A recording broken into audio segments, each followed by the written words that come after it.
पहिली ती नंबर पुढे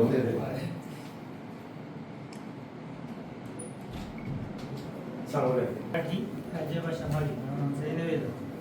जरी आम्ही कोकणी बोलत असतो तरी सुद्धा आमच्या व्यवहारामध्ये मराठीचा खूप उपयोग आहे. म्हणजे आमच्या आरत्या असतील, धार्मिक कार्यक्रम, सगळ्या आमदारांकडे म्हणजे आम्ही निवेदन दिलेले आहे आमदार मंत्र्यांना. त्यांनी या विधानसभा अधिवेशनामध्ये त्यांनी हा विषय काढावा अशी आमची अपेक्षा आहे.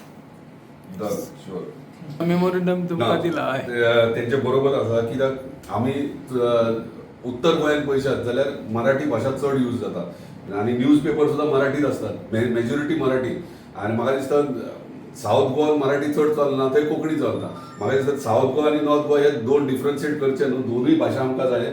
जर कोंकणी आमची गोंयची मातृभाशा म्हणटात पूण नॉर्थ गोवा म्हणटात ते आमी सगळे मराठीनूच म्हणजे भुरगीं सुद्दां ल्हान ते ल्हानांतल्यान व्हडली मराठी शिकून जाल्यात. सो म्हाका दिसता मराठी कोंकणी वांगडा मराठी आसची आनी दोनूय भाशा आमकां हांगासर जाय. सो डेफिनेटली हांव असेंब्लीत मांडपाचो प्रयत्न करता कित्याक एलेक्युजाचो टायम आहा तो जाल्लो आहा. सो 0 आवर्स मेन्शन करूंक मेळटा जाल्यार करता पूण दोनूय भाशा करचे म्हणून हे करता. धन्यवाद.